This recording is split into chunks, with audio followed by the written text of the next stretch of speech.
ಸಮಸ್ತ ಕೇವಲಿಗಳಿಗೆ ಜಯವಾಗಲಿ, ಸಮಸ್ತ ಗುರುಗಳಿಗೆ ಜಯವಾಗಲಿ. ಒಂದು ಊರಿನಲ್ಲಿ ಒಂದು ಬಡ ಕುಟುಂಬ ಇತ್ತು. ಬಡವರಿದ್ರು ಪಾಪ ತಿನ್ನೋದು ಅಂದ್ರೆ ಬಹಳ ಆಸೆ ಅವರಿಗೆ. ಯಾವುದೋ ಒಂದು ಪುಣ್ಯದ ಉದಯದಿಂದ ಅವನ ತಂಗಿಯ ಮದುವೆ ಬಹಳ ದೊಡ್ಡ ಶ್ರೀಮಂತರ ಮನೆಗೆ ಆಯಿತು.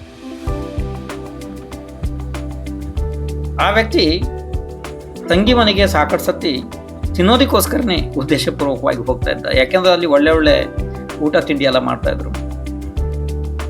ಒಂದು ದಿವಸದ ಘಟನೆ ಹೀಗಾಯ್ತು. ತಂಗಿ ಅವನಿಗೆ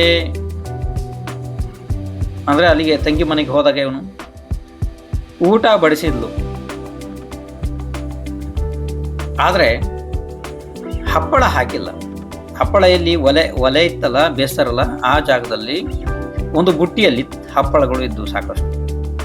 ಬಾಕಿ ಎಲ್ಲ ಪದಾರ್ಥಗಳನ್ನು ಹಾಕಿದ್ಲು, ಆದರೆ ಹಪ್ಪಳ ಹಾಕಿಲ್ಲ. ಇವನಿಗೆ ಕೇಳೋದಿಕ್ಕೆ ನಾಚಿಕೆ ಆಗ್ತಾಯಿದೆ.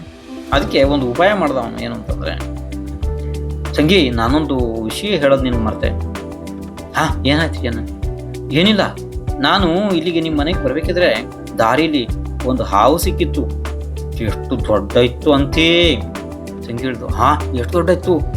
ಇಲ್ಲಿಂದ ನಾಯಿ ಕೂತಿದ್ನಲ್ಲ ಊಟಕ್ಕೆ, ಇಲ್ಲಿಂದ ನೋಡು, ಅಲ್ಲಿ ನಿಮ್ಗೆ ಒಲೆ ಐತಲ್ಲ, ಅಲ್ಲಿ ಆ ಬುಟ್ಟಿ ಕಾಣ್ತದ ನೋಡು, ಅಷ್ಟು ಉದ್ದ ಇತ್ತು ಅಂತ ಹೇಳಿಬಿಟ್ಟ.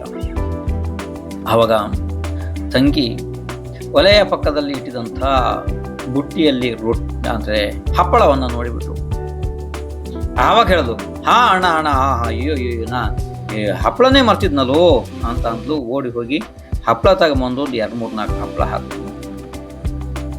ಹಿಂಗೆ ವ್ಯಕ್ತಿ ಏನು ಮಾಡಬೇಕಾಗ್ತದೆ ಅಂದರೆ, ಸಾಕಷ್ಟು ಸರ್ತಿ ಪಾಪ ತಿನ್ನೋದಕ್ಕೆ ಸಿಕ್ಕಿಲ್ಲ ಅಂತಂದರೆ ಬೇರೆ ಏನಾದ್ರು ಉಪಾಯ ಮಾಡಬೇಕಾಗ್ತದೆ. ಇದು ಕ್ಷುಧಾ ರೋಗ ಅಂದರೆ ಹೊಟ್ಟೆಯ ರೋಗ. ಇದು ನಾವು ಅನಾದಿ ಕಾಲದಿಂದ ಅನಂತ ವಸ್ತುಗಳನ್ನು ತಿಂದು ಆದರೂ ಕೂಡ ಈ ಜೀವಕ್ಕೆ ಪ್ರತಿ ಭವದಲ್ಲೂ ಕೂಡ ಕ್ಷುಧಾ ರೋಗ ಬಿಟ್ಟಿಲ್ಲ.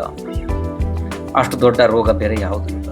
ಅದಕ್ಕೋಸ್ಕರ ಕ್ಷುಧಾ ರೋಗ ನಿವಾರಣೆ ನೈವೇದ್ಯಂ ನಿರೂಪಾಂಸುವ ಅಂತ ಭಗವಾನರ ಹತ್ರ ಪ್ರಾರ್ಥನೆ ಮಾಡ್ತಾರೆ. ಯಾಕೆಂದರೆ ಅವನು ಕ್ಷುಧಾ ರೋಗವನ್ನು ನಾಶ ಮಾಡಿಬಿಟ್ಟಿದ್ದಾನೆ. ಅವನು ತ್ರಿಲೋಕ ಪೂಜ್ಯ ಆಗಿದ್ದಾನೆ. ನಾವು ಕ್ಷುಧಾ ರೋಗಿಗಳು, ಈ ರೀತಿ ಪಾಪಿಗಳಾಗಿದ್ದೀವಿ. ವಿಚಾರ ಮಾಡಿದ್ರೆ ಬಹಳ ಜಟಿಲ ಜೀವನ.